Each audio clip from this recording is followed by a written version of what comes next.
Olá pessoal, aqui é a Ida e esse é mais um vídeo com explicações, comentários e correção do PET volume 7 de Língua Portuguesa do 9º ano do Ensino Fundamental, semana 4. Vem comigo! Bom pessoal, eu vou começar a explicação do PET essa semana pelo final da atividade, que é um quadro que fala sobre o poema e vários recursos poéticos que serão necessários para você poder responder as questões. Então eu acho mais interessante a gente dar uma lida e entender esses recursos, tá? Para que você possa entender melhor as questões, ok? Então, tá falando aqui o que é um poema. É um gênero textual que se constrói não apenas com ideias e sentimentos, mas também por meio do emprego do verso e seus recursos musicais, a sonoridade e o ritmo das palavras, da função poética da linguagem e de palavras com sentido conotativo. Então, aqui está explicando que para fazer um poema não é simplesmente você expor suas ideias e seus sentimentos. Existem recursos musicais que fazem daquele texto um texto poético, ok? Então, primeiro, a gente divide o texto em versos e estrofes, né? E a sonoridade e o ritmo das palavras é um recurso que pode ser utilizado, além da função poética e das palavras com sentido conotativo. O sentido conotativo é o sentido figurado, né? Aquele sentido que não é o literal. Você pode usar e abusar de figuras de linguagem, da conotação, para deixar o seu texto com essa função poética, que trabalha bem com a linguagem a fim de atingir esse objetivo poético. Em seguida, a gente tem aqui os nomes corretos para os agrupamentos de versos, né? O número de versos agrupados em cada estrofe pode variar. Então, quando a estrofe tem 2 versos, a gente chama de dístico. Quando tem 3 é terceto. Quando tem 4 é quadra ou quarteto. Quando tem 5, quintilha. Quando tem 6, sexteto ou sextilha. Eu marquei aqui porque a gente vai ver que o poema que a gente vai ler para a atividade é uma sextilha, tá? E quando tem sétimo, sétima ou septilha. Oitava com 8, nona com 9, décima com 10 versos. Então, são os nomes que a gente tem para estrofes de 2 a 10 versos, ok? O que é um verso? É uma sucessão de sílabas ou fonemas que formam uma unidade rítmica e melódica, em geral corresponde a uma linha do poema. Os versos organizam-se em estrofes. Por que a gente não fala simplesmente que o verso é uma linha do poema?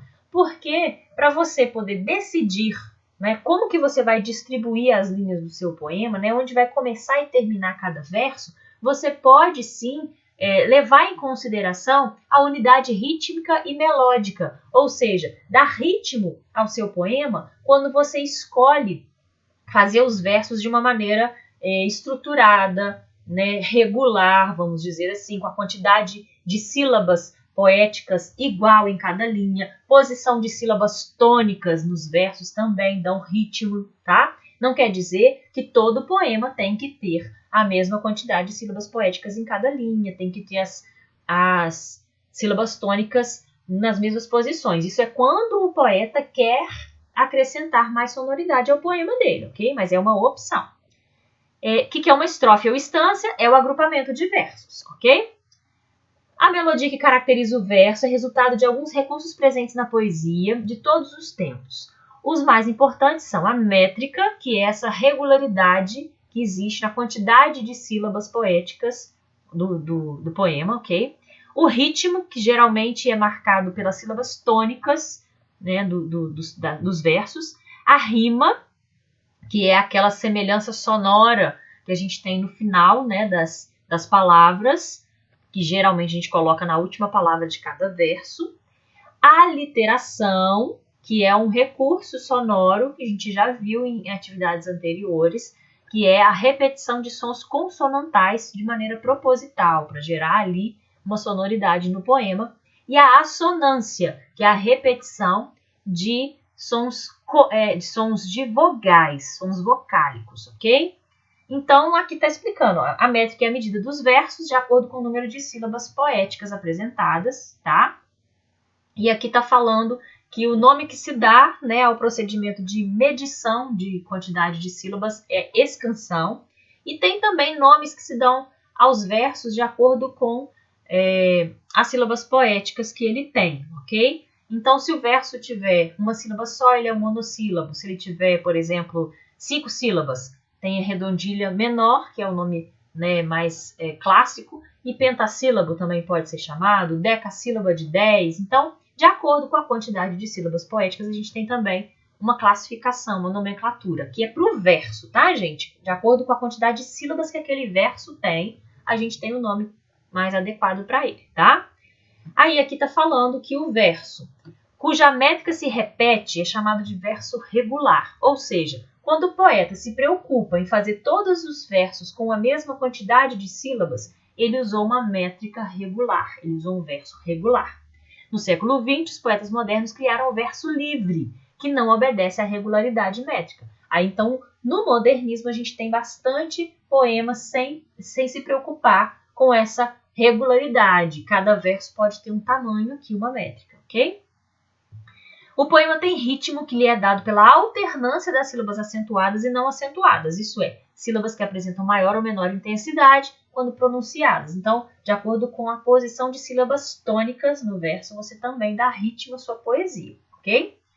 E a rima é um recurso musical baseado na semelhança sonora das palavras no final dos versos, que é a rima externa, e às vezes no interior dos versos, que é a rima interna. Então, a gente tem um exemplo aqui de uma canção de Chico Buarque, ó. Como é difícil acordar calado, se na calada da noite eu me dano, quero lançar um grito desumano, que é uma maneira de ser escutado. Então, calado rima com escutado, dano rima com desumano. Continuando aqui, a gente tem formas de distribuir as rimas dentro de uma estrofe, e de acordo com essa distribuição, a gente pode ter rimas interpoladas, alternadas ou emparelhadas. E aqui é um esqueminha de letras que se usa para mostrar onde que há a rima. Então, olha só, nessa estrofe aqui, por exemplo, eu te amo, Maria, eu te amo tanto, que o meu peito me dói como em doença. E quanto mais me seja a dor intensa, mais cresce na minha alma teu encanto. Tanto rima com encanto, então colocou-se a letra A para marcar que esse rima com esse, tá vendo?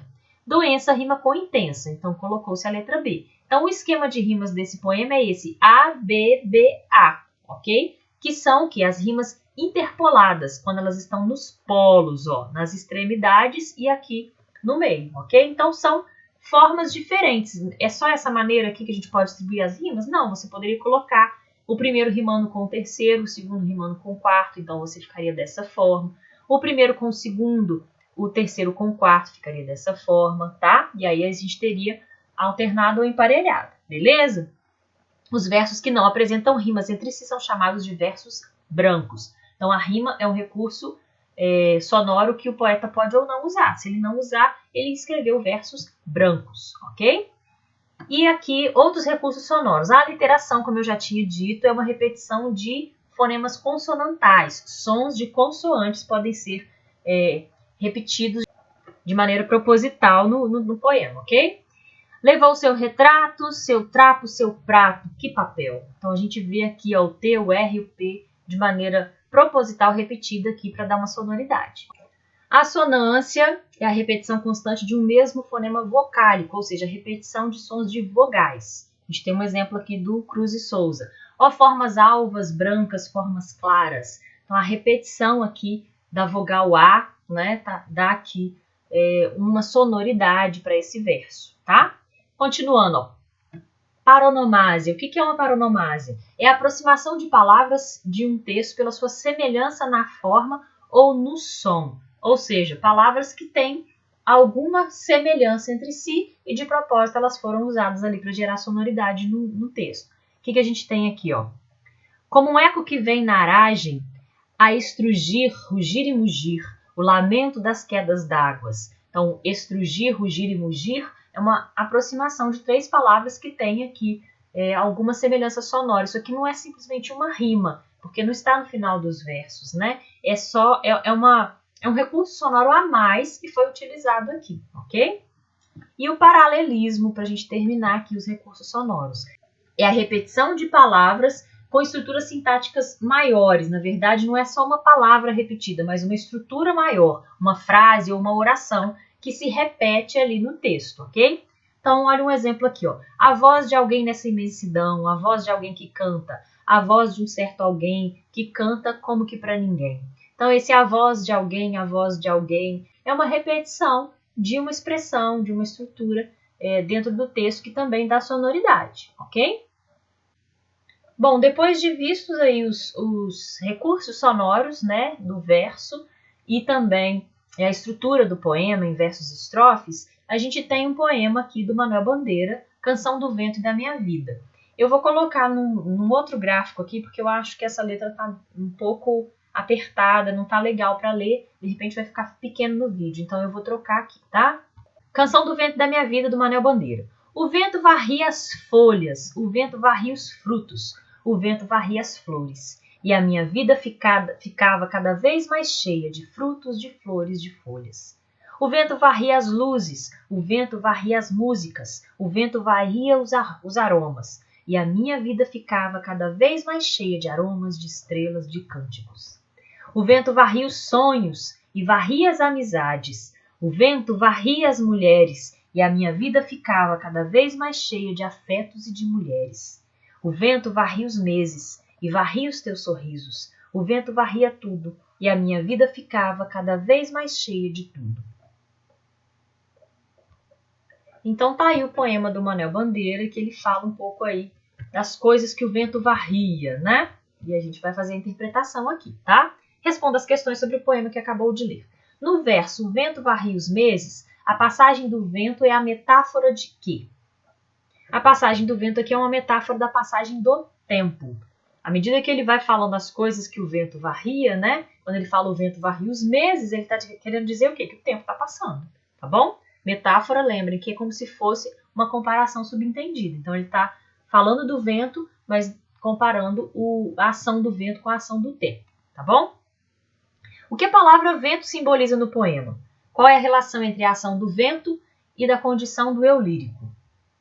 O vento simboliza a passagem do tempo e de todas as experiências vividas pelo eu lírico. Quanto mais coisas o vento ia varrendo, mais experiências acumuladas, conhecimentos, memórias e sentimentos iam sendo criados na vida do eu lírico. Pessoal, esse é um poema que usa bastante da linguagem figurada. Então, essa foi uma interpretação possível. Você pode conseguir interpretar mais coisas ali. Então, essa não é a única resposta possível para essa questão, ok? Continuando aqui. Como são estruturados os versos e as estrofes do poema? O poema tem 4 estrofes e cada uma tem 6 versos. Então, são sextilhas, como a gente viu lá, né? Que as estrofes de 6 versos são chamadas de sextilhas. Que figuras sonoras estão presentes nos versos? O vento varria as folhas, o vento varria os frutos, o vento varria as flores. Qual é a sua finalidade no poema? A figura que a gente consegue perceber aqui é a aliteração, com a repetição dos fonemas consonantais, né? V, S e F. E tem também uma assonância, porque as vogais O e A se repetem também nesses versos, ok? Então tem a aliteração e tem a assonância. E qual é a finalidade? A finalidade dessas figuras é representar o ruído do vento e compor a melodia dos versos, né? É fornecer uma sonoridade maior para a leitura desses versos, ok? E também a gente pode pensar aqui que está tentando proporcionar aqui uma sensação do barulho do vento varrendo essas coisas, ok? Continuando na letra E. O poema apresenta uma construção paralelística. Os versos "e a minha vida ficava cada vez mais cheia" se repetem, total ou parcialmente, em todas as estrofes. O que essas repetições sugerem no poema? Qual é o efeito da repetição desses versos? Então, a gente vai interpretar por que esses versos estão aí e também pegar um pouquinho do efeito que o autor do poema quis gerar, colocando essa repetição, tá? A repetição desses versos sugere que esse efeito da passagem do tempo era constante e inevitável na vida do eu lírico. O efeito dessa repetição é intensificar os sentimentos do eu lírico e reforçar a ideia passada pelo poema. Então, pessoal, como é um texto poético, é possível que você tenha mais interpretações a respeito desse texto e você pode acrescentar tudo que você conseguiu enxergar aí, tá bom?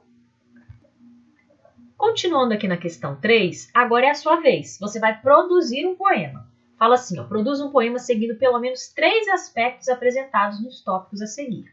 Então, você vai levar em consideração alguma coisa relacionada ao que você aprendeu. Você pode, por exemplo, fazer uma métrica regular no seu texto. Você pode colocar rimas no seu texto, ok? Você pode usar algum desses recursos sonoros aqui, ó, ou a aliteração, ou a assonância, paronomásia, paralelismo, né? Escolha aí quais recursos você gostou mais, quais os que você acha que conseguiria colocar no seu poema. Veja aqui que não fala aqui o assunto, o tema do poema, você pode escolher. Então, eu sugiro que você escolha alguma coisa que você gosta, que você tem sentimentos para expressar sobre aquilo, né? Você pode até se inspirar aí no momento que a gente está vivendo, falar sobre a pandemia, sobre a saudade dos seus amigos da escola, ou final do ano, né? Ou qualquer outro assunto do seu interesse, né? Pode não ter nada a ver com isso, tá? Porque aqui não sugeriu o assunto. Mas tem que ter pelo menos 3 desses recursos aqui que a gente viu, entre rimas, métrica ou recursos sonoros, alteração, né, assonância, etc. Beleza? Então capricha aí com bastante criatividade, bastante sentimento. Então, pessoal, eu vou ficando por aqui. Se o vídeo foi útil para você, se inscreva no canal, curta o vídeo, compartilhe com seus colegas. Fica com Deus e até o próximo vídeo.